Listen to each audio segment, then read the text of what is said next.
The first book God of bless the whole Moses, universe. Genesis I'm in the New King 11, James Bible. My the mom Tower gave me of this Bible. I'll Babel. read the whole entire Bible just to prove there's no contradictions, and we'll see all the prophecies get fulfilled right in front of me. I love reading the Bible, and every day I read the Bible because I love God. It dwells in me. That's the Holy Spirit, you know.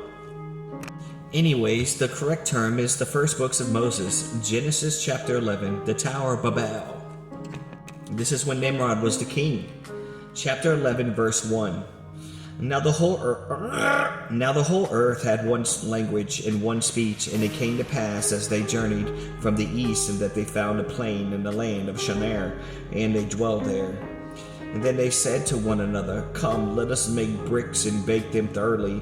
And they had bricks for stones, and they had asphalt for mortar. And they said, Come, and let us build ourselves a city, and a tower whose top is in the heavens. And let us make a name for ourselves, lest we be scattered abroad over the face of the whole earth.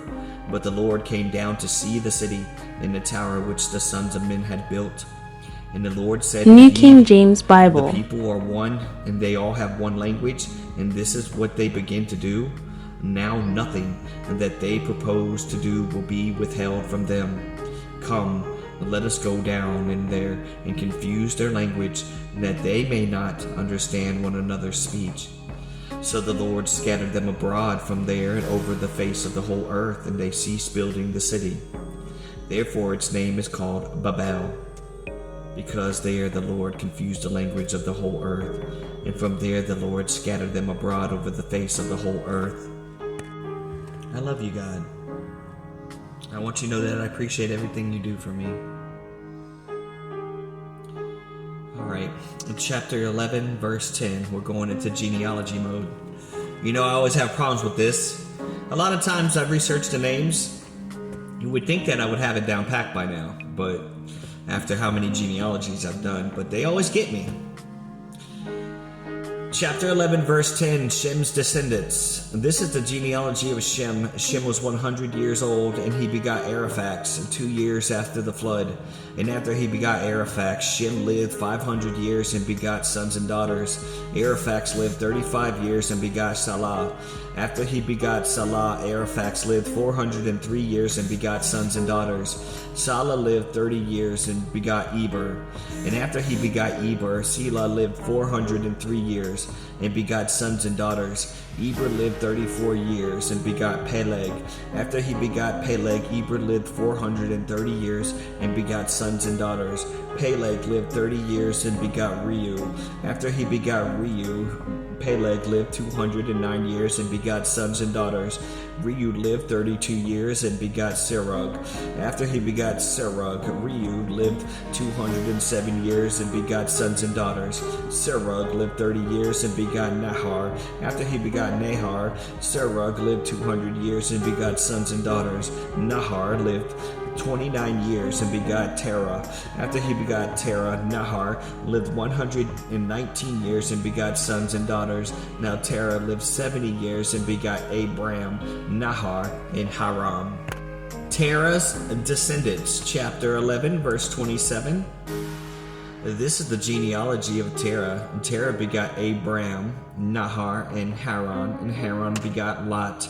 And Haran died before his father Terah in his native land, in Ur. And of the children, then Abram and Nahar took wives. The name of Abram's wife was Sarai, and the name of Nahar's wife was Micah. The daughter of Haran's wife was Milcah, the daughter of Haran, the father of Milcah, and the father of Iscar. But Sarai was barren, she had no children.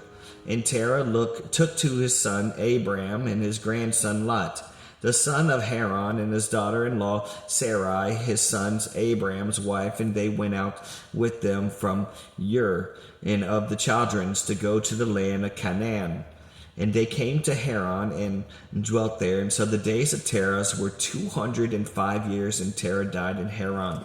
You see how how the people are, you know, because remember, God changed the ages, you know, of people.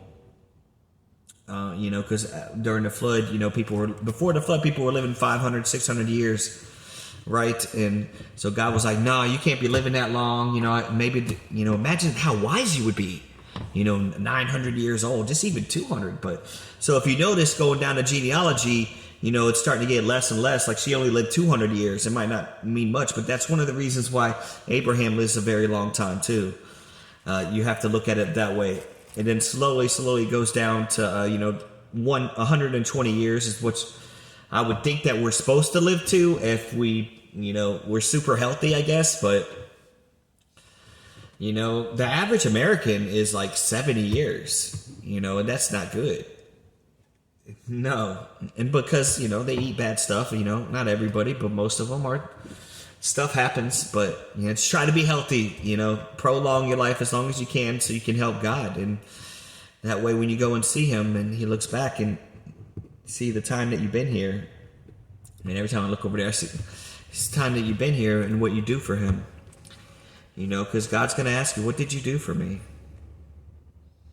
Did you praise me every morning? Did you thank me every day? Did you help people go to heaven? Because Jesus wants as many people to go to heaven as he can. Because the devil's trying to take as many with him as he can. And everything I speak to you is true. Stay focused, man. If you read the Bible, you see the world, you know that it's changed. And that's what it's all about. It's about that Bible.